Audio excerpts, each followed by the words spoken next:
Hello, my name is Bob and let me welcome you once again to another episode on the White Dog Garage YouTube channel. In this episode I'm going to show you how I built this tool and tuck box, or what I might call an old-fashioned worker's lunch tote, so stay tuned. I saw this tool and tuck box in a gift shop some time ago. It reminded me of lunch boxes I'd seen when I was a child, so I snapped this photo and thought that when I get a bit of spare time, I'll make one. When I made my first year on YouTube video, I wanted some action in the background to give the video some rhythm and movement. Thinking about how I would do this, I decided to make a start on this build as background to that video. So, if you think you recognise some of the early scenes from that video, you're quite right. The build consists of a base and a top, and the first thing I do is cut out a rectangular piece of sheet. I then use a Sharpie and a ruler to lay out the development of the base box on it.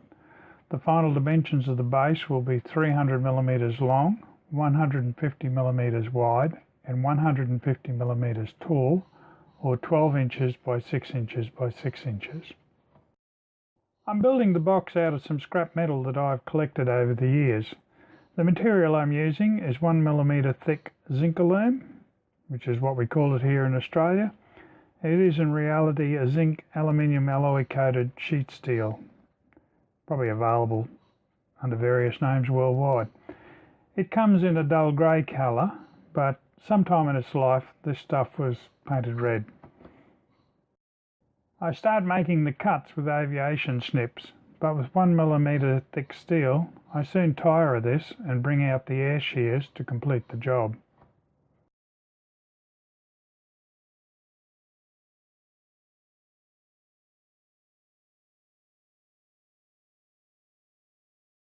I then use the press brake to fold up the two long sides. The press brake has removable plates to allow it to fold small section widths, but the sides are too high here to enable this, so it is back to the bench to do some hand tool folding. I had no sooner folded the ends up when I realised that I wanted the attachment ears inside the ends for neatness, and had to bend the ends back down and then bend the ears in, again using hand tools.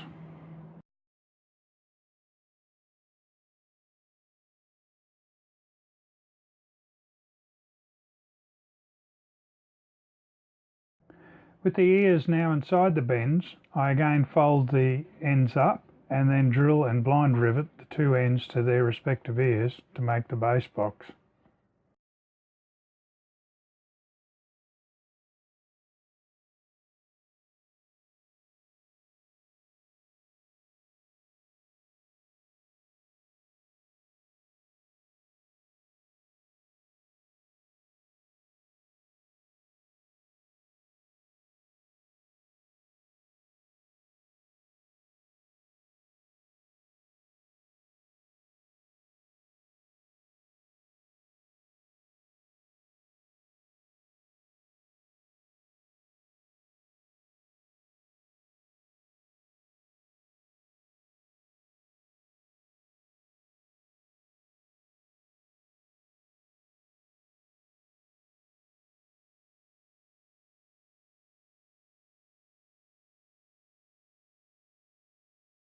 A final check to make sure the base is square, then I bend my tape measure in a U shape across the top to get a working dimension to make the lid.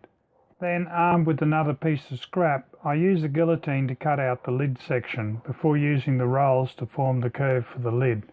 The lid section, along with some other dimensions, are oversized at this stage, and I will tell you why I did this later in the video. My next step is to make the ends. For this purpose I am cutting two pieces of 18mm or 3/4 inch thick MDF to shape the ends. I do the rough cuts first with a jigsaw and then finish on the router table. I will use these to make the metal ends using a technique called Hammerforming. Back at the bench I use the MDF forms to map out the lid ends, surrounding them with a 15mm wide ear or flange along both sides and the top. I use dividers to mark the half circle at the top of each end and then cut it to size using aviation snips. We're going to use the hammer form to create an end, and this is a partially finished end, the other end. The issue with doing this is we're going to bend down the sides, that's easy. We're also going to bend the half circle. Now I think you'll appreciate from here around to here is shorter than from here around to there. So what that means is we're going to force this into this line here, the inner line. Problem there is there's more metal out here than there is in here. So when we curve it over, that metal has to go somewhere.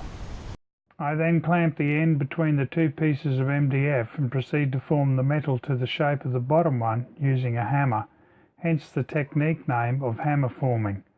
Here I'm using a ball peen hammer to form the basic shape, and the way to do this is to work around the form, peppering the metal with a series of hammer blows rather than knocking down each section in turn. I am introducing folds in the ends to deal with the problem of excess metal. I then move to a piece of steel pipe which will act as an anvil and so enable me to crush down the folds to bring them into line with the edge. I then mark a centre line on the inside of the end, which I will use to line up with the centre line of the lid top. Then it is on to drilling and blind riveting the lid top to the end. Clamps, particularly the locking C-clamps I'm using here, make the job just that bit easier, especially as I am bending 1mm thick steel to fit the shape of the end.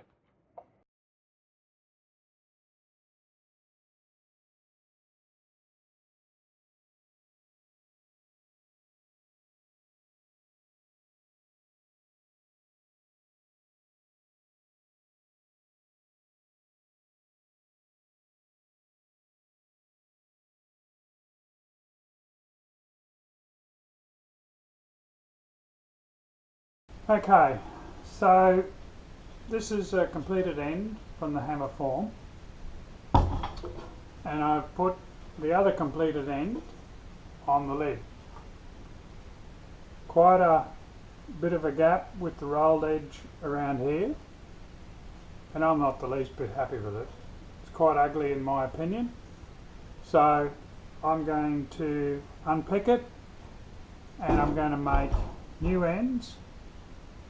And I've already made one, and this is a different style, and I'll talk you through how you do this, and we'll see how this looks.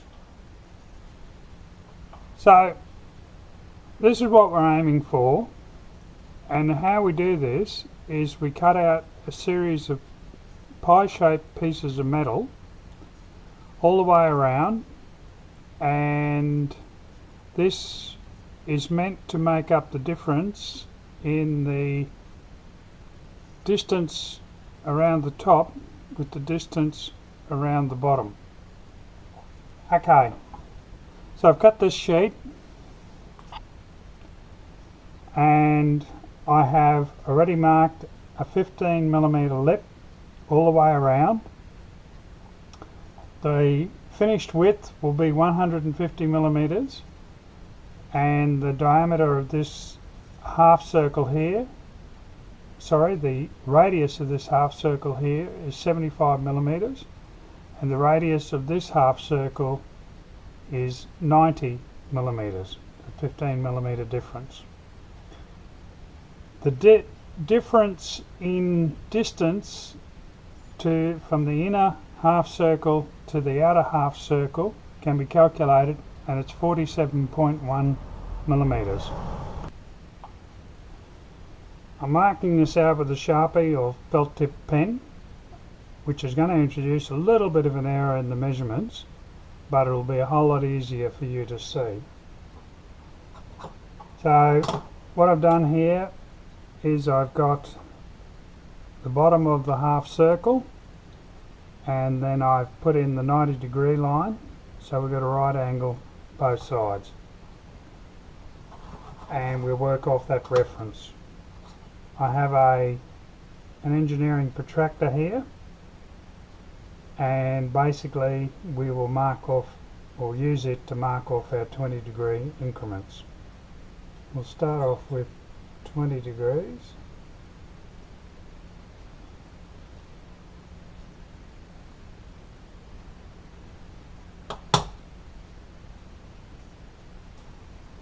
Make your mark. And then we go to 40 degrees.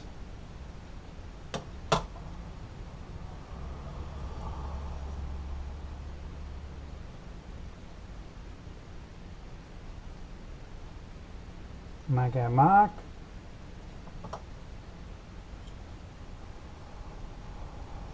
$60 is our next one.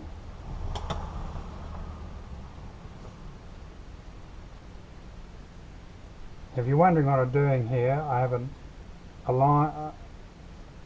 center line running down here, and I've got this line here, and there are my two reference points. So I'm putting the 90 degrees of the protractor here and aligning the bottom of the protractor with the bottom of the half circle here. So that's 60 degrees. I continue to mark 20-degree increments around the half circle. This gives 10 divisions in total, meaning the front edge of each pie piece needs to be 4.71 millimeters. In practice, I dot the Sharpie point on both sides of each division at the edge, and the resulting mark is about 5 millimeters wide, which is close enough for my purpose here. I then use the aviation snips to cut out the 10 pie shapes before removing them with needle nose pliers.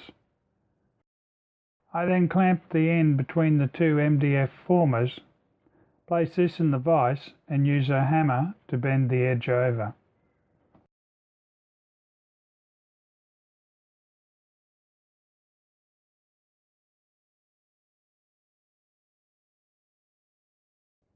The pie cut ends plump up with the shaping, and I then use a file to smooth the cut edges down. I then drill out the rivets to release the hammer formed end from the lid top, which I will reuse. This time I'm fitting the hammer forms to the inside of the lid top to act as a station buck. Station buck is the sheet metal worker's equivalent of a dressmaker's dummy. This will hold the lid shape while I fit the ends. I then offer up one of the new ends, massaging it into position with the help of a wooden mallet. Clamped in place, I then attach the end using blind rivets as before.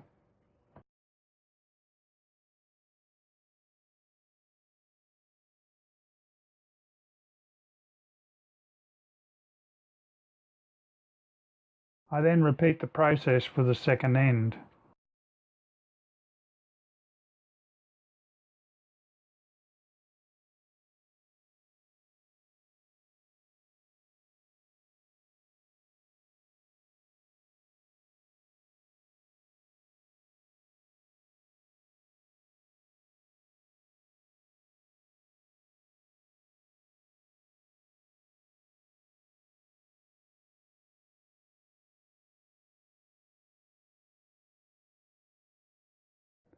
In making the lid and base, I have purposely made a number of dimensions oversized. The base is slightly larger than the targeted height of 150mm or 6 inches, and the lid is much taller than its target height of 125mm or 5 inches. The reason for this is that the metal bends affect the overall dimensions. Press bake and metal form bends incorporate different lengths of sheet to form the bend. Rather than calculate the amount involved, I make it oversized and then cut it back to the desired height. In addition, it is often easier to shape a large sheet than a small one, So now I'm at the stage of cutting the base and the top back to their finished size. I follow this by smoothing the cut edges with a file and followed by a bit of massaging of the lid to get the sides parallel again.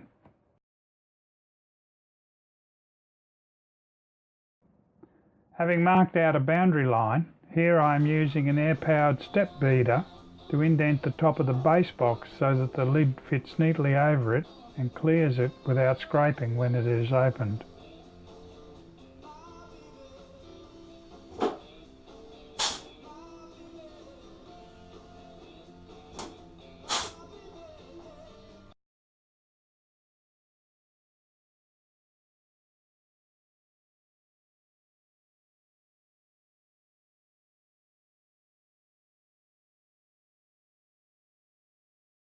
Then it is on to fitting the hardware, starting with the hinges.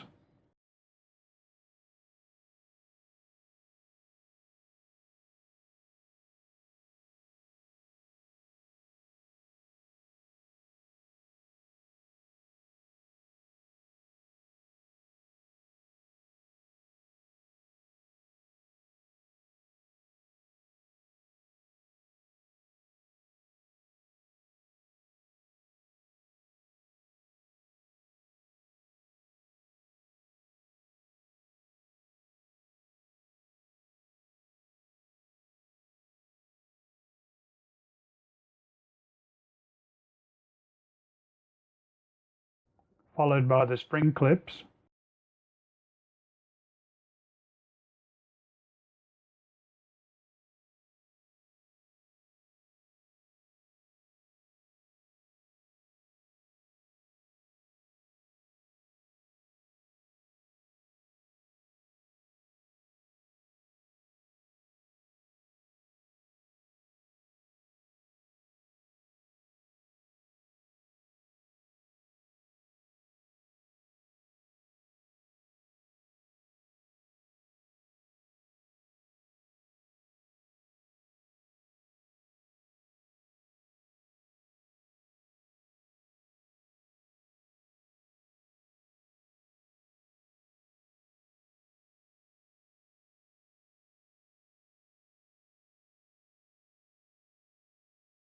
And finally the handle. The finished colour will be black, and I will unpick the hardware before sending it to the paint shop. Paint shop is a bit of an in-house joke for me, as it is just a spray booth and a tent behind the garage. I won't be showing the sanding or the painting of the tote box.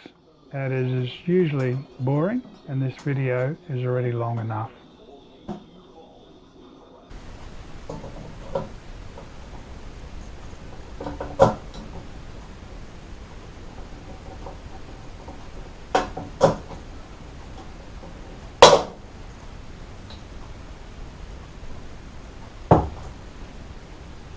So, we're back from the painters. Painted it black. Wasn't that fond of the red. Certainly wasn't going to paint it brown.